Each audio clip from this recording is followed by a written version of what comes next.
नाशिकचं कपालेश्वर मंदिर. नेहमीच्या दिवसाप्रमाणे एक दिवस. दर्शनाला येणाऱ्या भाविकांची वर्दळ, सफाई कर्मचाऱ्यांची साफसफाई, सगळं काही नित्यनेमाप्रमाणे सुरू होतं. पण आता जी दृश्य तुम्ही पाहणार आहात ते पाहून तुम्हीही कपाळावर हात मारून घ्याल.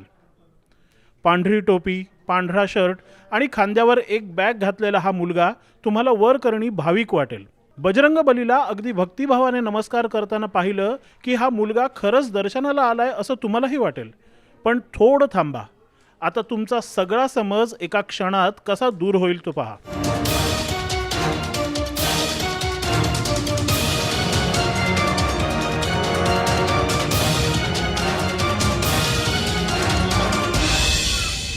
काही कळलं का? नसेल तर पुन्हा एकदा पहा.